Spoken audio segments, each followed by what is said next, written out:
All right, guys, we got a big fight coming up on Saturday, right? Big fight card. UFC 308 is in Abu Dhabi, and Oh Mike yeah. Bond is already in Abu Dhabi. What was that? I said, oh yeah, I'm excited. Oh, okay. Let's go. All right. So let's turn the page, right? It's fight week. Ilia Topuria is defending his featherweight title versus the BMF Max Holloway. Level of excitement goes, kick things off 1 to 10. Is this your type of card? Early in the day, too, man. You know, you can still watch some college football later in the day, even though our Trojans have been choking as of late.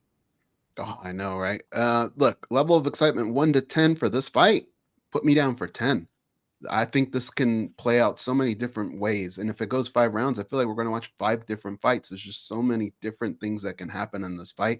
I'm absolutely fired up. So anything past that main event or under it, I mean, that's just gravy. But that's what I'm tuning in for. It's going to tell a story. I love when fights and cards can tell stories with the fighters. What could be next? What's on the line? There's so much on the line in this fight. So give me 10. And goes, was there a little bit of residual from Brendan Fitzgerald and that face-off that they did? Did that help things? You know, because a lot of times we go into fight, we going, who is it again? Because it's so much being thrown at us. But I feel like they kind of started marinating that steak a few weeks ago. It helps. Yeah, it definitely helps. But look, I mean, they could have done no promotion. I'd be there. That's how good on paper this fight is. Mm-hmm. How about you, Mike Bond? You're doing a nice 2-week trip for the company out there, but it can't be too hard to go from Battle of the Giants to this one. Oh yeah, definitely not. This is this is what it's all about. I tweeted out, PFL was the appetizer. This is the main course. Might have got a little DM from Don Davis who didn't love that, but nevertheless, here we are. I think this is a great card, fantastic from top to bottom. And yeah, this title fight, I've had this one circled, since before Max Holloway even beat Justin Gaethje. That felt like that was coming. So yeah, this is as good as it gets for MMA. High stakes, the best fighters in the world. Let's go. All right. So let's get into it, guys. I know that the level of excitement is high all the way around. No need to go to the others. Danny, how about you, man? Ilia Topuria, if he wins, how big of a year is it for this guy? Because that would be 2 legends he would have taken out. I'm not saying that. We haven't done our predictions yet or nothing like that, but this is a big matchup for him. He is the undefeated fighter, popular figure out in Europe. What are your thoughts on how big this matchup is for him and how big of even more of a star can make him should he take out Blessed? This is massive. This is massive for Ilia Topuria. I think not only can he steal fighter of the year if he were to beat Max Holloway, because I think it's a lock. And look, all respect to Poatan, who's one of my favorite fighters in modern MMA. I absolutely love watching Poatan fight, but literally defeating Max Holloway and Volkanovski in a calendar year, I mean, that is just ridiculous. And keeping in mind that Volkanovski was a knockout win, and if he were to be the first person to knock out Max Holloway, which I don't think it's crazy, it's a lock. He's the fighter of the year, and I think there's no argument to that. Yeah, 100%. And this is a huge fight for him because not only could he win fighter of the year in a year that we've seen some standout fighters like Poatan, but I also think automatically he becomes one of the best featherweights to ever do it in such a little time. I mean, you can't not be in that conversation having beat 2 of the very best in some of the best career moments they've had, or I mean, certainly Volkanovski, I know he was coming off a knockout loss to Islam, but still was considered like number 2, 3 pound for pound best fighter on the roster. And then on top of that, in the featherweight, probably maybe past Jose Aldo at that point for the greatest featherweight, or at least in that conversation. And Holloway coming off that 300 knockout over Gaethje, looking great at 155. I mean, they're clearly in good moments. He's not really catching them in any slump. So if he were to win here, 100% the fighter of the year, and certainly a top 5, maybe 6 best of all time at featherweight at least. Man, I think it's a conversation, but I don't think it's the slam dunk you're saying because Pajeda's had a big year. I don't anybody care to argue this. Hold on. I got a problem here with Lazy Ben in the comments saying Danny kind of tripping, and then a few other people have accused me of smoking the Tom Aspinall joint or whatever. Bro, Max Holloway and Volkanovski are not only were champions of 145, but long-standing champions with defenses. Certainly, Roundtree is a good fighter. Jamal Hill is a good fighter. Jiri is a good fighter. But only 2 or 3 of those were champions, and none of them were able to get title defense out of the 2. So, bro, you gotta give it to Ilia Topuria if he were to knock out Max Holloway. But 3 is still more than 2. He took these fights on But late notice, broken quality. toes, smashing. The Danny- quality, brother. Danny, does he need does he need a finish? What like Max more precision? Holloway and Volkanovski have done in their entire careers, you weigh it out, it's infinitely more than what Jamal Hill, Khalil Roundtree, and Jiri Prochazka. We're not arguing that. Yes, but still, 3 title defenses is a lot. Is more than 2 title defenses. You know, I mean, like Quality these over are quantity. title defenses. These are training camps, right? You still have a dangerous individual in front of you that you got to get past. One more than the other. Quality over quantity. We're talking about some. I mean, they had to go to number 8. All respect to Khalil, who looked great, but they had to go to number 8 to get him this title shot. Bro, he's fighting the greatest of all time at 145. I mean, doesn't get any better than that. He's This is number great. 8 in your rankings, but if you look at Dana White's rankings, I think he's number 2. No, I'm just kidding. What were you gonna say, Dan? I was gonna say this is great. We just need we need cold coffee just to cut in that scene from Dazed and Confused. You know, George's Kevin. He's driving the car, arguing with Slater, who is Danny. You know, quality over quantity, man. Quality over quantity. See, these college girls are different, man. Sorry, that's great. I love it. What are your Great thoughts, Dan? arguments. Dan Tom? Can he surpass him with just 2 over 3? What are your Listen, thoughts? it's definitely a contrarian argument, but as a huge Poetan fan, I actually side with Danny's points. I can get behind that. It's definitely the contrarian argument. I'm not going to disagree, but I don't think Danny's crazy for making that argument. How's that a contrarian argument? Max Holloway and Alexander Volkanovski. No, I don't think it should be, but I'm just saying, like, the basic math is going to be like, you know, title defenses, just like I was getting mad at the basic math of the Nunes and Cyborg head-to-head. These are the things that people go with. That's the basic math to go with. Like, I don't agree with it. I agree with you, Danny. But I'm just saying it's probably going to be looked at as I'm guessing we'd probably be looked at as the contrarians. I don't think we should. I feel like it might sounding right now, but if Topuria knocks out Holloway on Sunday, people are going to be like, yeah, Danny is not tripping. He is completely right. If it's a KO, yeah. That's if it happens, obviously. If it's back and forth decision, I think we're still kind of thinking it over. But if it's a KO, no problem. I'm with you. Mike, what do you think? Yeah, I think if he knocks him out brutally, there's definitely an argument. But right now, I mean, Alex Pereira, what he's done is extremely rare. He's only the 7th fighter who's had 3 title defenses in a year. He did it faster than anyone. Unideal circumstances. Whatever opponent they wanted to throw at him. Why did he fight in Salt Lake City? Because Ilia Topuria didn't want to fight Max Holloway at elevation. That is a fact. So he kind of stepped into his shoes in that moment a little bit too. He is literally the definition of the anyone, anywhere, and he's going out there and beating these guys in highlight reel fashion. It's a really hard year to top. You know, we talk about circumstances with this fighter and this fighter. You know, the fact that Volkanovski made that quick turnaround after getting KO'd, there's always going to be that question of, was it too fast? Was he at his best? You can make questions about every single win. You can put things in, you know, whatever their context may be. It is an argument. It's a fair one. I don't think anyone here is out of pocket with what they're saying. But Alex Pereira just had a year that we might not see for another 10 years or maybe even longer. So that is pretty special. Exactly, Danny. That the magnitude of what that guy's done in 6 months, right? I think Mike said 175 days the other day or whatever it was. There's got to be some respect to that. And the way I think it's the way what you're saying is it ain't even close. No, it's close. If he smashes him on Sunday, we sit down, we adjust our ties, and we discuss. But you're saying, no, I'm not even showing up to the discussion. It's a done deal. Give him his award. Dude, It's still 2 versus 3. You still have to face that other man standing across from you. I love Poetan. Poetan is one of my favorite fighters today, and I think what he's done in 2024 is completely incredible. And certainly something that we have to praise. It doesn't sound like it, because if no, knocks him out, you're just brushing him aside. That doesn't, dude.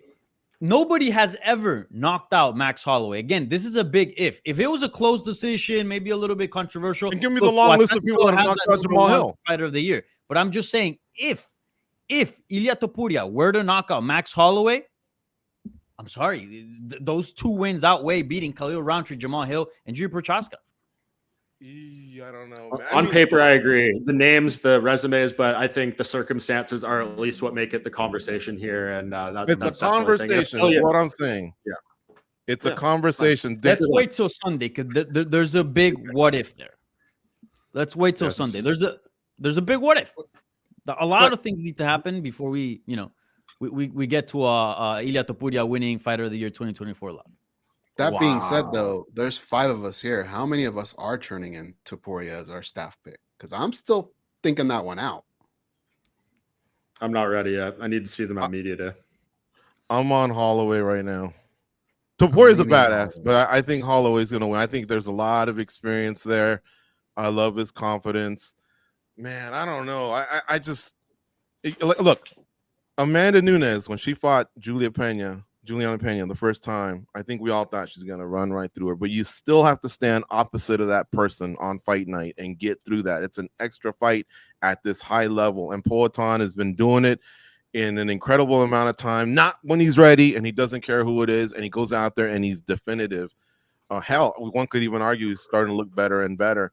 But hey, okay, we'll have the conversation on next week's Spinning Back Clique, I guess, and we'll see who wins. I'm not hoping one guy wins over the other or anything. I'm just going to turn in Holloway as my pick. Mike's going to wait to give his. You have a lean, Mike? At least are you leaning in a certain direction? I mean, it's hard for me to pick against Max Holloway in any fight, just given the history that I've kind of seen him covering the sport. But Ilia Topuria, man, like I did that interview with him a month or two ago, and just this man's confidence is ridiculous, and the things he's been saying all the way in the lead up to this fight. If he goes out there and lives up to everything he's saying, holy shit, it'd be crazy. What's your lean, Dan Tom? Oh, my leans are my leans are easy. My leans are easy because you have literally the 2 fighters that I've picked against the least, or in some cases never picked against at all. And it's not bias, right? In the main and co-main event, I never picked against Robert Whittaker. The only 2 times I picked against Max Holloway were his second and third fights against Volkanovski.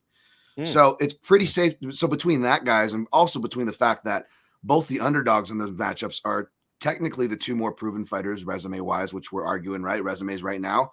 But more particularly, these fights are scheduled for 5 rounds. And in that particularity, well, the underdogs definitely have the edge in the cardio and being the more proven fighters and round winners in those rounds as well. And, well, those fighters, drum roll if you're not following the betting lines, that's Max Holloway and Robert Whittaker. So those are pretty safe leans. That being said, I always make a case and do my due diligence on both sides. And, we'll see. You got to check out MMA Junkie for how, whys, and all that fun stuff. Dude, right. what's crazy, Nice guys, play. is we can do all the research in the world, but if one of them guys goes like this to the center of that cage, everything gets thrown out the window, doesn't it? Yeah. Oh, yeah. It does. It does. I hope we have that moment. They were even talking about doing that moment to start the fight. I don't want that. I want to see a fight play out a little bit, but at some point, I'd love to see that. And it sounds like that type of bravado will be on display. Goes, before you give me your early lean, I think you said you were leaning towards Holloway, but before you officially give me your early lean, chat room, give me your lean here as the show's starting to wind down. Are you guys leaning Holloway or Topuria? And also, is it official, chat room? Is Danny tripping? Is Danny Segura tripping? Or am I tripping? I don't know. Let us know. Have some fun with it. Goes, which way's your lean? I'm leaning towards Holloway, kind of with Mike. It's just he doesn't really give me much to not want to pick him. I could see an avenue for victory for Topuria, but I think I'm going to lean Max Holloway right now. And I will give a tiny bit of insight from on the ground here. We work to try to get like interviews with these guys before their media days. Both teams are kind of shooing that aside, saying that both these guys are kind of already in it with their weight cuts. So it's going to be interesting to see how these guys look as the week goes on, if there are already kind of red flags going up on both sides. Topuria and Holloway? Yeah. Wow. They both have trouble making Which that should weight. be a surprise. I mean, Ilia Topuria's had to pull Tough out of a cuts. fight, against Movsar Abloyev due to a bad weight cut. We know Max Holloway has always made it, but like there's been the stuff where the Brian Ortega fight got canceled a few years ago. So like no reason to overly doubt. I think they'll make it, but it's going to take something out of both of them. And I think they already have their shields up before we even get really into fight week here. Mm-hmm. Diego Lopez is watching SBC right now going, okay, Yeah. okay. Volk is out here too. Maybe we end up with Volk versus Lopez as the main event. Can you imagine? The chat room is saying Josh Wallace. Josh Wallace is saying Holloway. And then Beastman says, I think Max will outwork him as long as he doesn't get caught. He'll be fine. James Arnold is saying Max KO. Gelder's back is saying Max all the way. I love the guy. And those two are coming in from Facebook. And you can watch on Facebook every week, noon Eastern, 9 a.m. Pacific. So thank you, James and Gredler's back for chiming in. Lazy bed hashtag Danny be tripping. All right, let's talk about Whittaker and That's trending. Chimaev. Danny, I know you're tripping and all, but if you can take some time away from the pipe, tell us about Whittaker and Chimaev. What happens here, man? Like, Chimaev is this beast, right? But in big fights, he's always looked human, and this is not the guy you want to go into deep waters with, in my opinion. Yeah, this is a phenomenal fight, and in my opinion, this should be the #1 contender fight in the division. I'm sorry, but how can the winner here not surpass what Strickland has done by beating Pablo Costa, especially if it's Robert Whittaker at this point? But anyways, this is a fantastic fight. I'm really curious to see how this plays out because Chimaev has been. We talk about Pereira. Remember, Chimaev had all the hype in the world before Pereira was even in the UFC, and then Chimaev were talked down towards Pereira as he would be on the come up. And now look at Pereira having just 3 title defenses in 1 year, or 3 title fights in 1 year. Chimaev's career has completely been disappointing comparing all the hype that it had and all the promise that it had. It's still not 100% over. He is young enough to still go on and achieve great things, but we are getting to that point where it's like, brother, if you're going to do something, you got to do it now. And this is beating Robert Whittaker. So I'm just praying that he makes the weight, that he's healthy, that the fight does go on, because he's had pullouts before. And this is do or die for Chimaev. And for Whittaker, he's already had a great legacy. He's already achieved so much. I feel like everything that he achieves from this point forward is just cherry on the top. But he's also game in becoming champion, especially now that Adesanya's out of the title picture, at least for now. And that was sort of his kryptonite. Dude, I think we could very well maybe see the best middleweight this weekend and hopefully be the next title challenger. All right, Mike Bond, your thoughts on this fight, the importance of it, and also maybe you can take this question because look, it comes from Troll Star, right? So it looks like it could be messing, but it's the truth. Khamzat, you don't know. So since you're on the ground, have you heard anything? Will he make it to the fight? I haven't heard anything to cause concern. In fact, from everything I'm seeing, this is cause to be excited and optimistic. From sounds of it, he's got some different nutritionists around him. He changed his training camp, pulled back a lot on the overdoing it and like over pushing that seemingly really caused his body to break down. So, yeah, I think he does make it to the fight this weekend. How it unfolds from there, I really don't know. I mean, obviously he's been spectacular in moments, as you noted there. He's kind of looked more human in some of the bigger fights, but I think this is where we really find out if he is everything we thought he was, or if he is going to come up slightly short of that. Robert Whittaker is fantastic, a killer. He asked for this fight. He destroyed Ikram in one of his best performances last time around. So this is like the perfect time for this to come together. I do think the winner gets a title shot. I don't think it'll be Sean Strickland. I think they want to do the rematch with him and Dricus in February in that event they just announced for Sydney. We'll see if that actually gets done. I know what you noted about Strickland not wanting to fight for the title outside of America, but I don't think he'll get the choice if he actually wants that shot. We know how the UFC works when it comes to things like that. So yeah, I think, I would not put it past Robert Whittaker if he wins this for wanting to fight someone else on that Sydney card too. Maybe he's the backup, whatever the case may be. He's that type of dude. But yeah, if Chimaev gets it, I don't know what they do either in terms of a title shot, right? Like it seems he can only fight in this part of the world. I don't know. We haven't got massive clarity. I'm sure it'll come up again at media day, but does the UFC want to hang their hat on a champion with like such a limited schedule? I don't know. So there's a lot of pieces here. I don't know how this is going to go. Like I'll probably just be flipping a coin when it comes to my prediction. I don't feel very confident one way or the other, but I can't wait to see it, especially with 5 rounds. Mike, Dan, and Goes, I'm going to come to you really quick for a fight to highlight other than the 2 we've discussed. Danny, I want you to take this one in the chat from Beastman. He says, Diego Lopez is the backup for Max and Ilia. If he was next in line for the title shot for the winner of Max and Ilia, how happy would you be? And do you think he's earned it? Yeah, I think he's earned it, but it's difficult there because Volkanovski's done so much in the division that like I feel like he does have that immediate rematch card that he can pull off at any time. So let's just wait and see. Certainly, I think as far as level of excitement, I would be more excited to see Diego Lopez fight the winner of UFC 308 main event than Volkanovski, but I kind of just try to be fair with Volkanovski as well with all the things that he's achieved. So we'll see. I think, and I told this to Diego, I think this is all good news for him that he's the backup. I'm sure Mike is going to ask Ilia and Max Holloway about Diego Lopez. I'm sure other reporters are too. I believe Diego Lopez is going to have his own media day as well. So just him inserting himself in the conversation and being a little storyline and part of this title fight, I think only brings good things to his career.